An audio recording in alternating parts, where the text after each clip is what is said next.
Saints offensive lineman Erik McCoy breaks down the New Orleans Saints offensive line. Ladies and gentlemen, New Orleans football is the backdrop. Now, this isn't your normal everyday interview with Erik McCoy. Erik McCoy is in studio with the New Orleans football gang. So big shout out to them for bringing in a Saints player for a sit-down interview.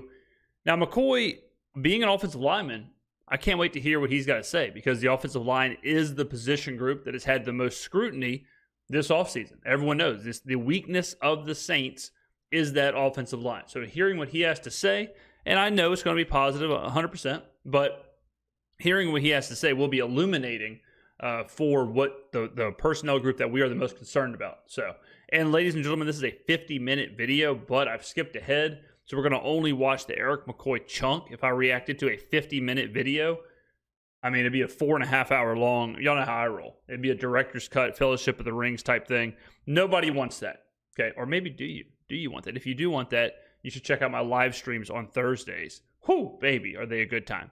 But shout out to New Orleans football for getting players in the studio.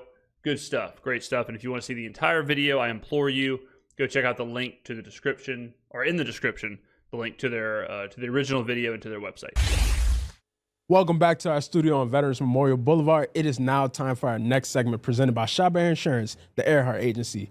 We had Erik McCoy in studio today. The Saints center sat down with us and talked about his thoughts on the new offense and more. Here's that interview. Wow, that was a nice little vignette, as we call it in the industry. Shout out to this guy right here. He stepped into a tough position. I mean, he stepped into a hosting role for a established program like New Orleans football with a consistent fan base. And a lot of time, people don't like change. People don't like a new host or a new reporter or a new addition. They come from a place of no. But I think this fellow's done a good job. He's gotten better as the weeks have gone on. So that's always what you want to see. So keep it up, man. Very and if the superstar, if the face of the franchise gives you kudos and says you're doing something right, I mean, it doesn't get much better than that. All right, we got a special guest in here, Erik McCoy. Look, thank you for coming here. We always love to talk to you in the locker room, obviously in studio, both because you're so good with your time, but also your insight. So thank you so much for coming, man. We spent hours in these chairs trying to dissect everything about this new offense, why it's going to work for the Saints, what it's going to look like. Tell us, after spending 6-8 weeks in it, what stands out about this new offensive system? Yeah, well, I'll just start off saying that I don't want to be the guy to overhype things. Yeah, because Same. I've done things like that in the past, but I can say that I am very excited about it. There you go. And it's been longer than 6 to 8 weeks, it feels like. Because, I mean, OTAs was, 5 weeks? But even before that, we were getting in consistent walkthroughs, consistent meeting time. And I think Coach Kubiak did a really good job of making sure that we understood the basis of the offense. But I think it's something that can be really special. And I've said for years, watching teams like the Niners, like the Dolphins, the Texans this last year, that is a beautiful offense. Yeah, and it is very O-line friendly. Just being honest. Been saying that, yeah. And I'm going to try and let Erik talk more before I interrupt, before I let, I mean, he's offensive lineman for the Saints, right? So his analysis is going to be key here. But I've been saying that, and I agree. This offense, and I there's a couple of people in the comment section I see every video who say offensive line. Nothing will be fixed until the offensive line.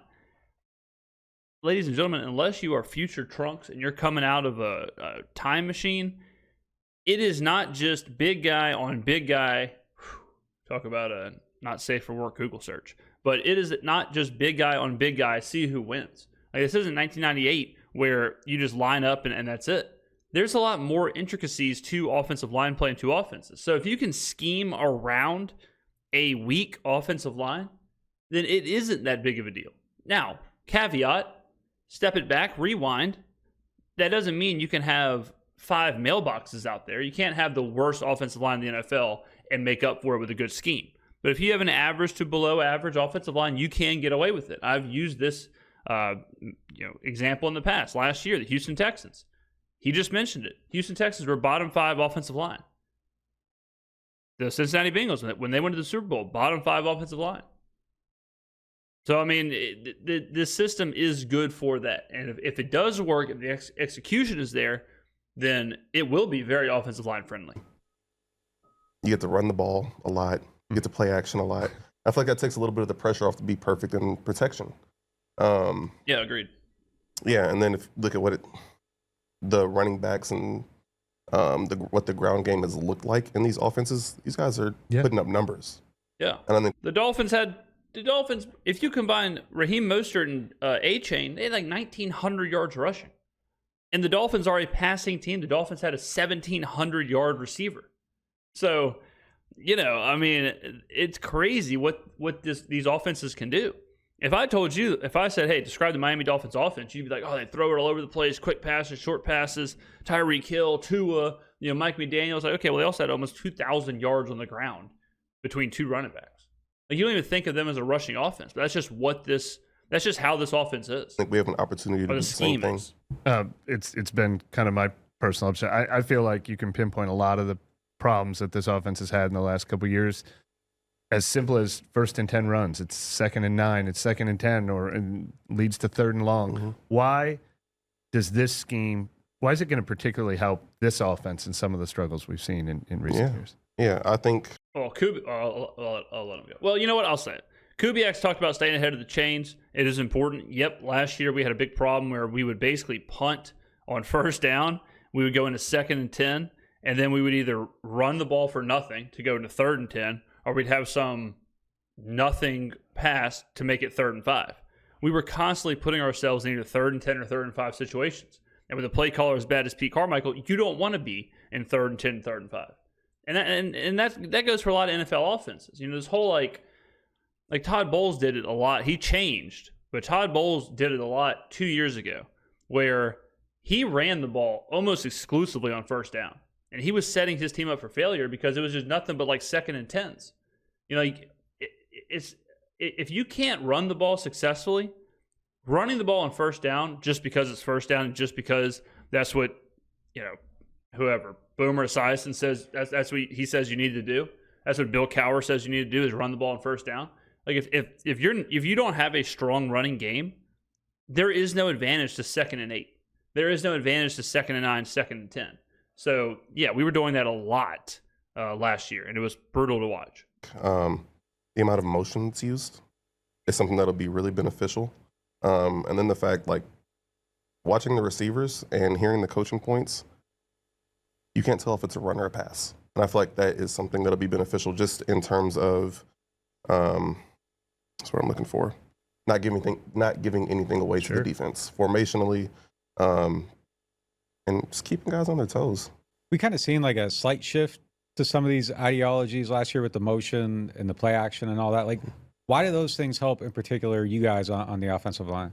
Yeah, I think any time where you don't have to drop back 40 times a game, like that's gonna be beneficial.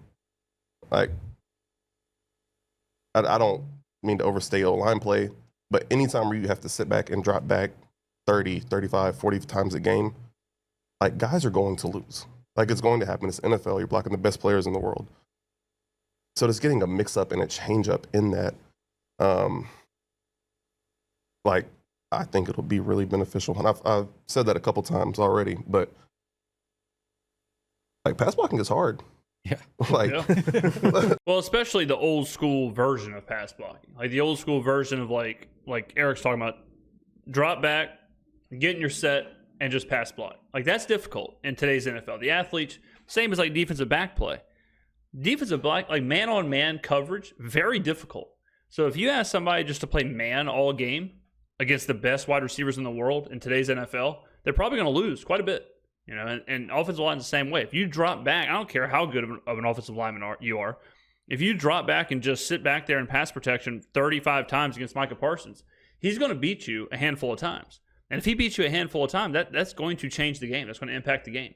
If Micah Parsons gets 5 hits on your quarterback or 5 sacks or whatever, that is like game costing. So, yeah, I mean, that's why, again, when you have a system like this that is showing misdirection, showing all these different looks and creativity before the snap and trying to trick the defenses and, allowing certain things to happen so that other components of the play are highlighted, like just like a screen. Like, think about a screen where, a lot of the times on the screen, the most basic idea of a screen is you're letting the pass rush get there so that then you just kind of screen to the running back or the wide receiver or whatever, and the rush doesn't matter. Like, that's got to be nice for an offensive lineman to think like, okay, we don't have to just worry about just a routine get back and pass block. We can go upfield and start blocking upfield. So, all that is nice to throw those wrinkles in there because you don't want to just do the same thing over and over and over and over again, especially when you have a weak offensive line.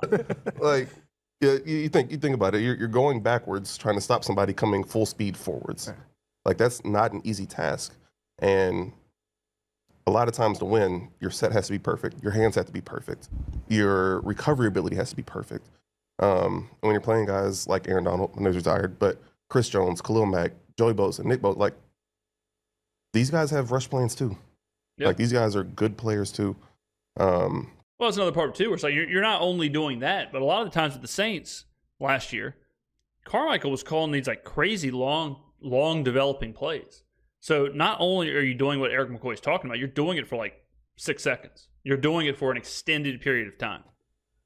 Say I went on a little bit of a tangent there, but yeah. No, It seems kind of self-explanatory, but it seems like watching the 49ers and Miami, Houston, like they aren't really getting into deep drops until it's like third down. Yeah. Like that has to Yeah. be something when you're watching some of these teams too, as an offensive lineman, that has to be pretty appealing. Oh yeah, I love it. Like, I can't tell you how much I love it. Like, not getting into like a true deep drop until it's third down or until you're in 2 minute takes so much stress away.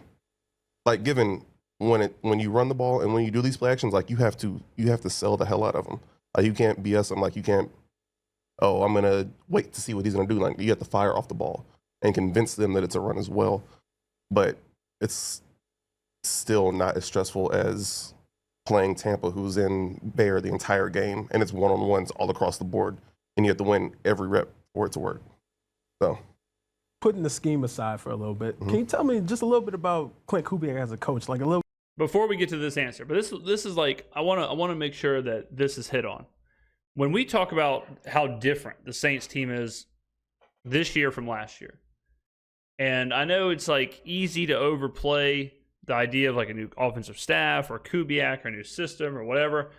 I keep really trying to drive this point home. But when you hear McCoy talk, like just the offensive line difference should tell you just how much of a change this really is. I mean, we're talking about something as small as the offensive line having to drop back into just regular pass blocking 40 times a game. We're talking about taking the stress and the pressure off of the offensive line. We're not even talking about like the running backs, the wide receivers, the quarterback play. We're not even talking about the big high-level things. So if you think that we're overblowing or I'm overblowing the difference in Pete Carmichael and Clint Kubiak, if you're not sold on how different a scheme or a style or a system can be, I mean, this should be all the evidence you need. And I always say this too. Does that mean we're going to win 12 games? No. Does that mean we're going to win the NFC? No. But the change is real. It is really happening. It is a whole different system, a whole different offense, a whole different ideology. It's taking shape. And we're not even in preseason. We're not even that far into this. So these kind of things, like this gets missed in the big national media. This is why the Saints get graded the worst offseason or whatever, because this stuff gets missed. But I mean, it is very, very important. A little bit about his personality, his coaching style. Like, how has that transition been? I love Clint. I think he's awesome. I think he's a great person, a great coach, and a great teacher. Like, he's about his business. Like, no doubt he's about his business. Football guy. He's a football guy. Reminds me of myself. Like, he's also just a generally good guy to be around. And you can tell that he loves the game. Like, God eats, sleeps, breathes football. So. What about John Bitten? He's been in the system since Gary Kubiak. He's had like Arian Foster in Houston. Just what are some things that you've learned from him? Yeah, JB's great, man. He keeps us offensive line coach, by the way. Laughing. That's what I'll say. But also a great coach, a great technician as well. And I think that he is going to take our young players to another level, especially because he's been in the system for so long. He's coached so many guys through this system.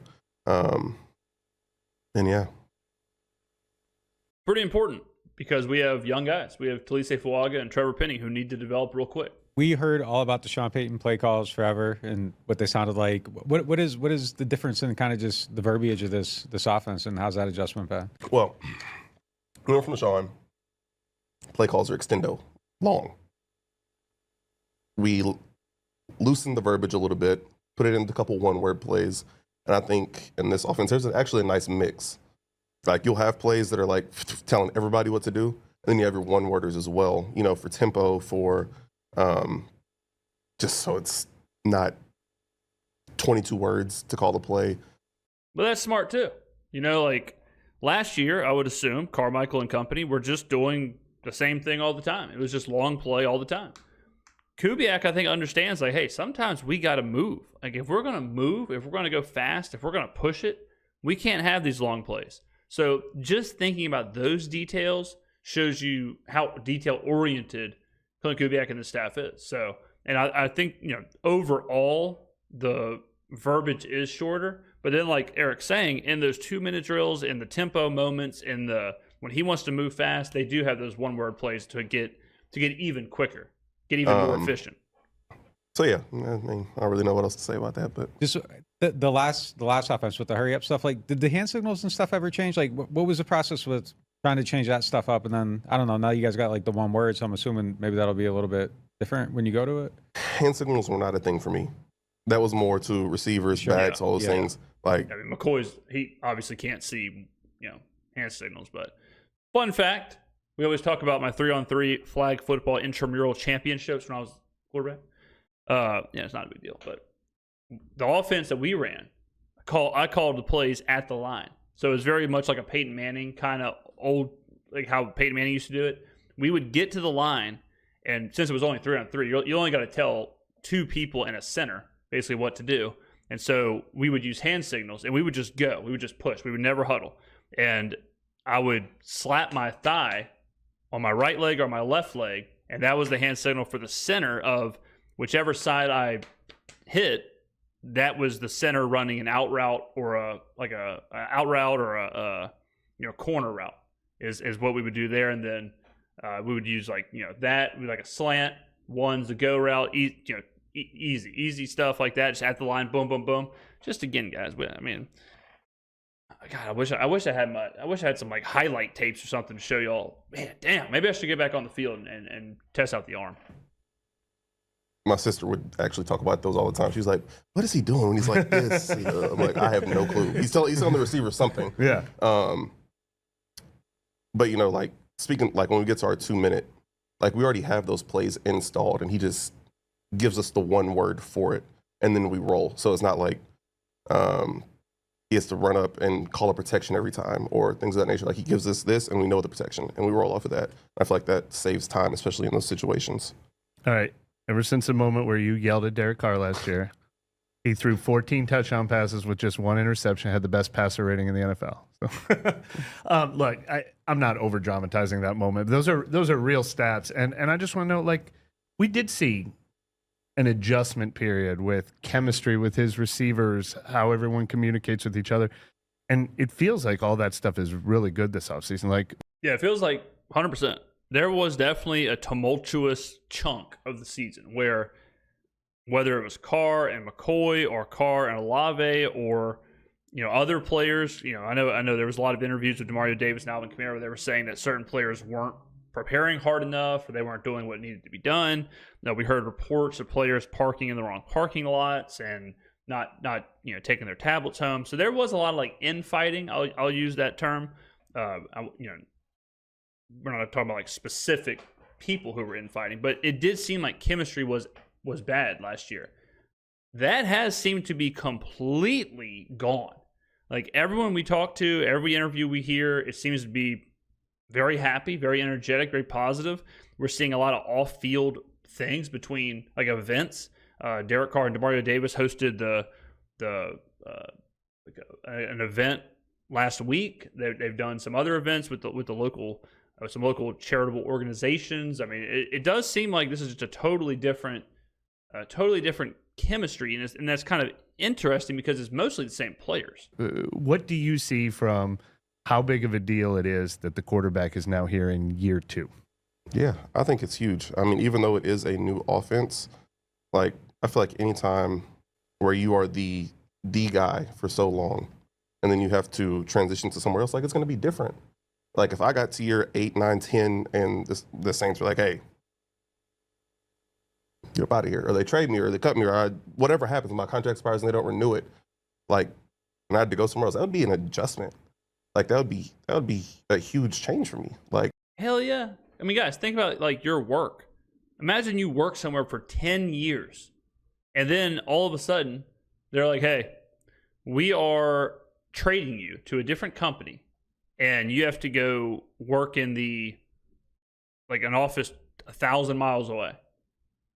Like that first day of work, the first couple of weeks of work, you're like, I don't even know where the bathrooms are. Like it's very difficult for me to do my job at the same level. I don't know where my desk is. I don't know where the bathrooms are. I don't know who's sitting next to me. I don't know the culture of this office. Like there is a lot of human things that go into a trade like that it does take time to get over. I mean, even like if you've ever, even away from work, but if you've ever moved schools, like I'm sure a lot of y'all maybe moved around when you were younger or didn't stay in the same school system for your entire career, your academic career. So even when you move schools, it's like, man, you got to figure out where the classes are. You got to figure out where your locker is. You got to figure out who you're going to talk to, who your friends are, the cliques, all that stuff. Like no one rolls up into day one at 100%. Like, my whole life is here.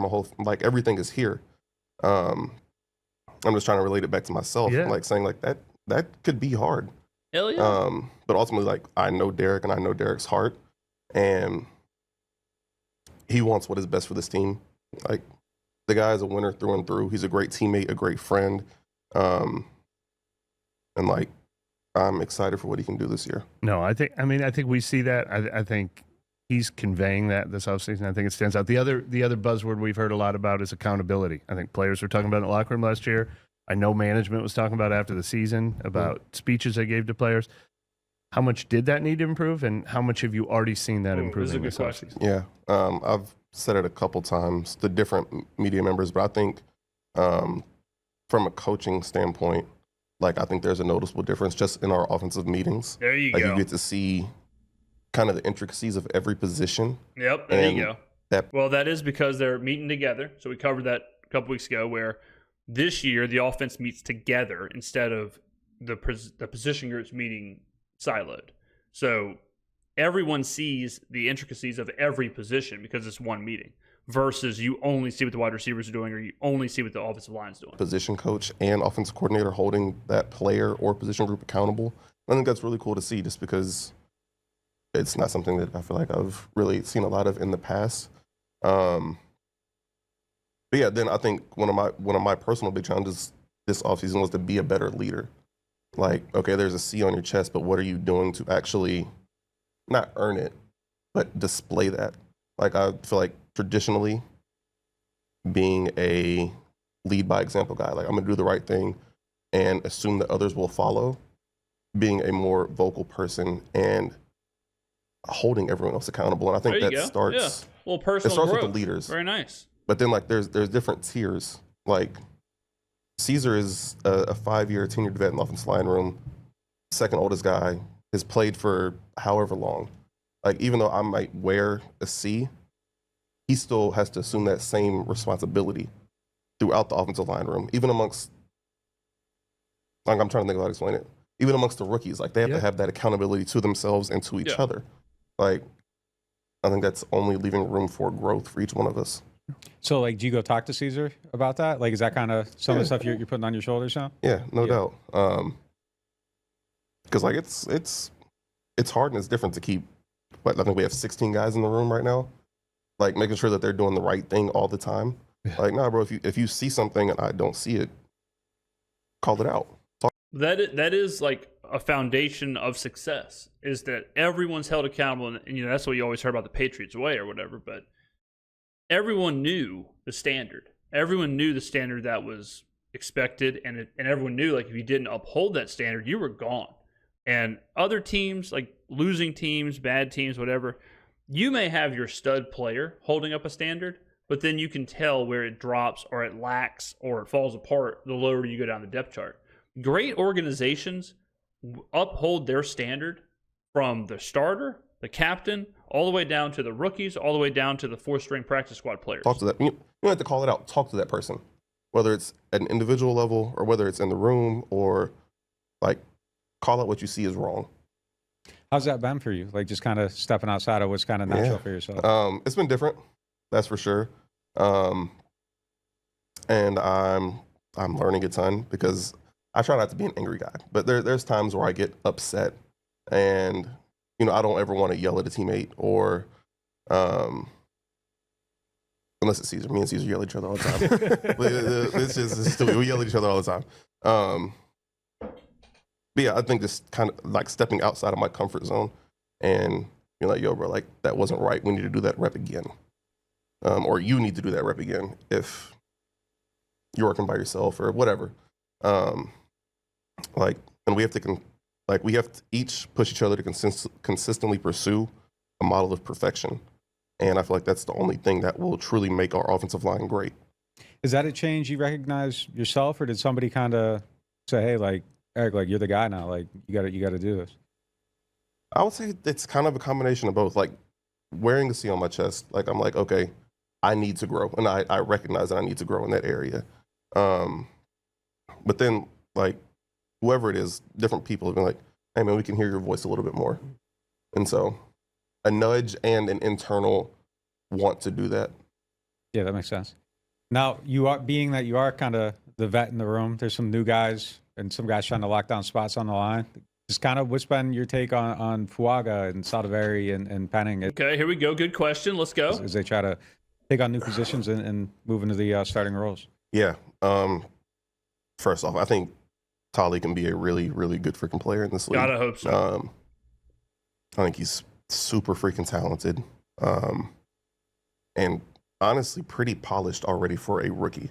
Like, that's what happens when you draft players out of Power 5 schools who have had legit success at a high level in college, and you don't draft players out of, Tuskegee State or wherever we used to draft players from. When you draft players out of Alabama, out of Oregon State, out of the Ohio States and the Michigans of the world, you're going to get pretty polished players. A lot of guys come in and they're kind of like projects. Like you have to learn, you have to work. Like you don't know what they're going to be. Even switching from right tackle to left tackle. Wild camera change right there. Like I'm like, damn, bro. Like you got it. Awesome. You got it. And I think if he just keeps his head on straight, bro, and works his ass off every day, like he can be a really good player for a long time. Nick, another guy. I mean, battled injuries last year, had surgeries at the end of the season, and I think completely changed his body throughout the offseason. And I walk up next, I'm like, damn, you're a big ass dude, bro. Like, never wrong to be has strong. All of the physical talent in the world, and he just has to put it together in camp. That's not to say that he's not doing that already, but just coming off of a season of injury, rehabbing through it all, like he's going to be on it. And like I know that he's a guy that works his ass off to do those things because he did it all off season to get healthy and to change his body and to mentally get himself in the right place in terms of coming off an injury. Who else? Trevor. Oh yeah, Trevor switching to right tackle. I would say he's looked good so far, and I think that this scheme will be beneficial to him, especially if it is what I think it's going to be, because he's big, he's strong, and he can run block his ass off. So yeah, I'm excited for him too, and I'm excited for what this offense can do for his career and his trajectory, because I think, truthfully, what happened last year was hard. Yeah. No doubt. I mean, what happened last year, and listen, we call it like it is here. Trevor Penning was really bad last year. Everyone knows that. And that is probably hard for Trevor Penning to hear, where everyone on Twitter, everyone on YouTube, everyone on the radio, every analyst is saying, this guy was terrible. This guy's a bust. This guy's this guy's that. It is now up to him to develop, to progress, and to prove everyone wrong.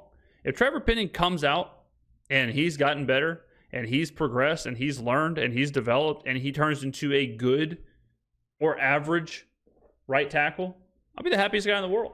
Like, I'm rooting for him as long as he is playing legitimate minutes for the Saints. As long as he is playing legit reps and he's out there and he's part of the team and he's part of trying to get me my regular season win total overs and trying to help the Saints win, like, I don't want the guy not to succeed. But it is now up to him. And it probably is hard as hell to take that kind of criticism. No doubt. So it is a gut check moment for him. It has been since he got benched last season. So we'll see. We will see what happens. Like,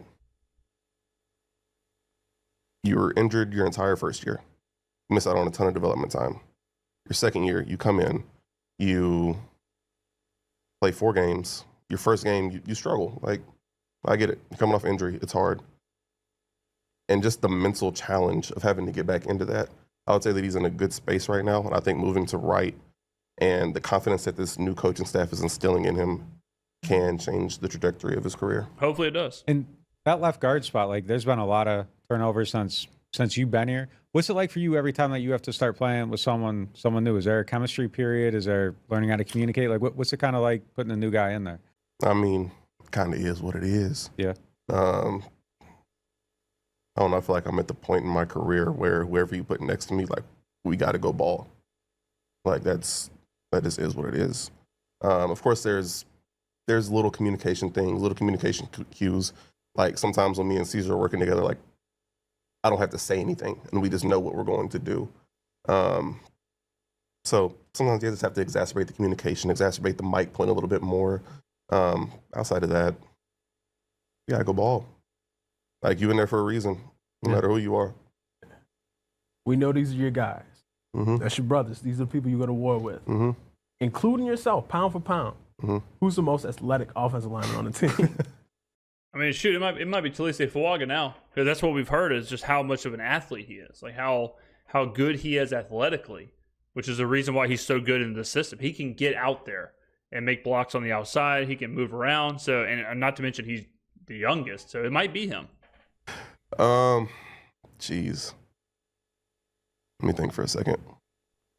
There's some choices here now. There is. Yeah, Pound for There pound is. is the Pound for key. pound. Is the key phrase. Pound for here. pound. Yeah. No, it's true. And I'm a little bit older now. I ain't. Listen. You catch me year 1, year 2. Oh, yeah? I'm saying me, 100%. Year 3, me, 100%. Over Armstead? Yeah, I guess he was a little bit older at that point. T-Stat was a little bit older. Yeah. T-Stat was a dog, though. I'm trying to think. Gosh damn. Trevor's just a freaking unit. Caesar. Yeah. I can't say he's strictly out of pride. Let me keep thinking. Now I'm gonna say me still. You? Yeah, You still got the title? Me It's a still. good Yeah, choice. yeah, It's a yeah. good choice. I mean, they got me in the weight room. Okay. Like, I ain't gonna lie to you, them boys stronger than me. That's what I was going to ask. Them boys strong as hell. Yeah. But you put me, we talking just change of direction, sprint speed, All of that. that. Athleticism. I got 'em. Just a good old-fashioned combine. Come on. I know for factoring weight room and athleticism, like, explosiveness. Right. They got me there. They got y'all running- I'll be honest with that. They got y'all running 110s? Who? Because it's a combination of strength, speed, all of that. But you say, in terms of direction, you got it? Yeah. All right. They got me in strength, though. Like, it is what it is on that front. They got me. Yeah. Well, we're excited to see all of the athleticism, but this offense should fit you, right? I mean, it should, right? You don't It's a overhype. perfect You started with scheme that. fit. Yeah, for the yeah. roster. Don't want to overhype, but I do think so. I mean, reaching shades has been something that I've been asked to do since I've been here, getting to the second level, and I think this offense will just exacerbate that. Like, there'll be more of it, and then, gosh dang, we got so many freaking screens installed. Oh God, yes. I'm still perfecting those because there's a lot of screens. Yeah. Yes. Well, Which I think that'll get my bad. No, I was gonna say. No, go ahead. Do you feel like guys or people like us, media in general, might be sleeping on you guys a little bit? You got I'm certainly not. And he better call me out here. Eric might shout me out. But I've been on this since the jump. This is a perfect scheme fit. It is a perfect situational fit. fits Carr, fits Kamara, fits the offensive line, and fits everything we need. The offense is going to be better. I mean, I've been shouting from the rooftops. So I hope Eric, give me a shout out here, brother. But this team, this talent, new offense, if everything fires the way it's supposed to. I can't say that, but I can say that nobody talks about us, and that's a good thing. That's fine. That's okay. Yeah. Don't talk about it. It's just, and we don't need to do any talking. Like, we just need to go out there and play ball. Yeah. And that's True. it. Well, we look forward to seeing it when you actually have pads on, when you bring another team into California to practice against each step along the way. But obviously, thank you very much for giving us more insight than we could imagine in here. So thanks a lot, man. No doubt. Yeah, really good stuff. Look, I mean, very nice from New Orleans football to bring in the players, give us. I mean, and not what a rug. It must be a new. I think that's a new rug. Huge rug. Very nice. Looks very warm, very comfortable. But I mean, good stuff from them. Again, if you want to see the entire show, this was just a snippet, just the Erik McCoy snippet. Go check out the link in the description. And let me know in the comments below what you thought about that video, what McCoy said. I mean, I am over the moon with what I'm hearing from the players, from the coaches, from everybody around this team in the offseason. I just think it's such a positive direction, the change of the offense. What we assumed this offense would the change in the offense, what we assumed it would do, it seems like it's doing. And, I mean, like I said, we're only 2 months in. We're 2 months into these mini camps and OTAs, so week 1, week 2 cannot get here fast enough. I cannot wait for this season. Thank you very much for watching, ladies and gentlemen. I will see you in the next video.